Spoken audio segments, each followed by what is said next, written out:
Yes, okay. Okay, buckwheat. I don't know if you've ever seen buckwheat. It's really fun. It's like these little triangular things. It is not related to wheat at all. In fact, it's really not a true grain either. But they're very soft, and you can soak them overnight, and in the morning eat them raw for breakfast. Is that whole? Yes, it's whole buckwheat. The other buckwheat is pure black. There's different varieties, different kinds. All of it. And I'm not sure what you have. So. Oh, this my brother used to make buckwheat pancakes. Yes, that's what people know it for. So grind it into flour, you can add it, make pancakes, you can add it to lots of different baked goods. You can cook it, you can put it in soups, you can, I mean, it's pretty versatile too, and things that you can do with it. Okay, this is cornmeal. It also has another name that you may not be familiar with. It's polenta. Okay, corn, this is not like the really yummy, tasty corn that you get from Macy's. This is made with what they call yellow dent corn. And corn is probably not your most nutrient-rich grain, but it does have excellent sources of several important nutrients. Cornbread is just really yummy. In Italy, it is one of the staples, and they eat it as a cooked cereal. This is where the word polenta comes from. That's what they call it, is polenta over there. And so this is pretty coarse grain, meant to mainly be used in that way. But I have a little coffee grinder, so that I will just take this and I will make a more finer flour if I'm making cornbread or whatever. Okay, the problem with corn that I found out, and I did not realize this, is that a lot of times before they make it into cornmeal, they take off the, they pull it and they degerm it, which is a lot of the nutrition, and what have you got left? Just a bunch of starch. So getting a really high quality, checking whether they've done that or not on the packaging would be a really good thing to do. So you make sure you get the best quality. You can buy whole dent corn and then have it available for you. You can just grind it in your grain grinder, in your wheat grinder, or you can get it as cornmeal and stuff. But every time you break anything down, it's not going to last quite as long. But if you do, I do grind popcorns for my cornbread. Yes, that was the next thing I was going to say is store popcorn. Popcorn's great.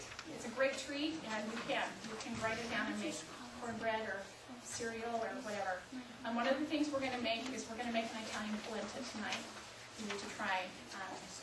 Do you pull it and slice it? I mean, I watch the food channels a lot. And they polenta, they slice it and then they grill it. I mean, it's like that's one of the things that it was interesting. So I was listening to a guy it was kind of for my boys. We were talking about knights and all the things that they did back in medieval times. And they used to eat a lot of oatmeal and different grains for breakfast, hot grains. And then what was left over, they would take it, and for lunch or dinner, they would just fry it up. And I don't know if you've ever done that, but it's really quite yummy. It's really a good way to go, good thing to do. Quick question, you know if this kind that they make cornmeal with dead corn, have been genetically altered like the other corn? You know what? I'm not sure. If you buy organic, it won't be. I don't know. It's what silage is. You know what? Because usually, I buy it from Bob. I get it from Azure. I get Bob's red meal, and I kind of doubt that he uses it to modify. So it just depends on who you're getting it from. Well, and I think we need to be careful of that. I just got a new article about the new GMO that they say is made it so that a pesticide is released when a bug eats it or when it's cut. And so when we ingest it, we're releasing it. So all the more reason that we kind of be careful about GMOs, what they're doing with them. And a lot of our foods in cans, I think 70% or something of canned food has been GMO. It's been altered, but it's not labeled. They require it in Europe, but not here. So the more we can just eat, we'll make our meals, the better off we are. Okay, this is kamut. This is an ancient wheat. I think this is one they found in Egyptian tombs, and they took it and sprouted it or started growing it again. The thing that's nice about kamut is more expensive. It's higher in protein, I believe, but the gluten content isn't quite as much. But for people who have allergies to wheat, they may be able to tolerate kamut. So it's a little bit bigger of a grain, but but that's what food is. And it has all the versatility of wheat, basically. Okay, millet. Millet is one of my favorite things. Little round seeds. It's a staple grain in different parts of the world. But some of the things that I like about this is it is wholesome.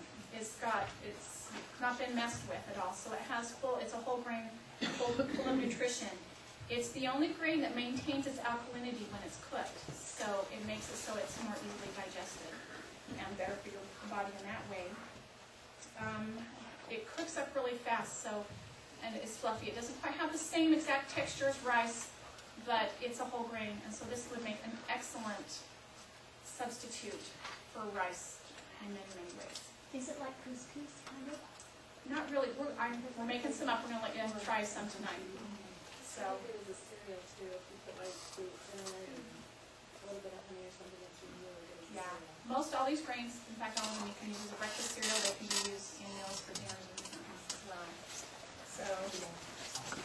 I also put, if you put a handful of millet in when you cook your beans, it takes the gas away too. If you forgot to soak them, just put like a little handful of millet. Yeah. That's great. Did you guys all do that? Put a handful, if you forget to soak the beans, you can put a handful of millet and it will help with the gas. It's also nice that people know millet as birdseed. That's how it's mostly used in our country. Go figure. Lucky for the birds, I guess. Yeah. Huh? But these are great also just to throw in your bread or top your bread with too, because you bake them and they have that little thing. Okay. Okay, these are oat groats. Most people know oats as oatmeal, but it has to be whole too, and so you can cook it and eat it just like this. Obviously, if you store it this way, it's going to be better for you because it's still in its whole state and it hasn't been compromised at all. But we have found that oatmeal still stores for really, like I said, I think things store generally, if they're stored well, much longer than sometimes we think they're going to. So you can do oat groats. Another thing I didn't know, I've always heard of steel cut oats. You hear Scottish oats and Irish oats and steel cut oats, and I still get confused which one this is. But these are steel cut oats. Okay? I always thought that steel cut oats would be like just a different way to do rolled oats. But they're like cracked wheat. So you could combine steel cut oats with cracked wheat and you can cereal with both of them together. Or any grain that you have cracked. So there's that. Okay. Once, because it's like cracked wheat, when you store that, it stores a lot of its nutrition. Yeah. It does. It does. But I actually kind of like the texture that you get from these steel cut oats. It's really done that way. You could store your oat groats and still cut in a hand. Yes, you can crack them the same way, I'm sure. I would imagine. I don't know why they still cut them. I don't know what that's all about. But I guess we'll stop. I'll just talk about this right now. With all your grains, you can store them whole, and if you have the ability to, you can grind them in your grinder, or this is a roller. So you just put your grains in here, turn the little handle, and it will roll them. So you can have fresh rolled things. Your grains, they take a long time to cook, but if you can roll them, it's going to shorten down that time. Don't you use steam to roll it? You don't have to. And they'll flatten them out? They do. Take a lot of energy to do that. No, not really. This one I actually just got. I haven't tried this one. I have a different one at home that attaches to my Bosch mixer. So I just fill it up and turn it on, and it just does my oats. Because I like to do oat groats. So, anyway. Okay, we won't talk much more about oats because you guys are familiar with that. Okay, quinoa. Okay, how many of you guys have heard of quinoa? How many of you guys know how to pronounce it? It's not quinoa. It's quinoa. Okay, and this is great. This is also can be a great rice substitute as well. It's not a true grain, but it's really interesting. We're going to cook some tonight for you to try, but it has like a little tail on it. It has a little bit of a distinct flavor, but it's still pretty mild, and I actually really like it. It's great cooked up. If we have leftovers, I'll pull it out of the fridge, and it's great cold. It makes great salads too. It cooks up quickly. It is one of the few grains that does have all of the amino acids in it, and she was mentioning something about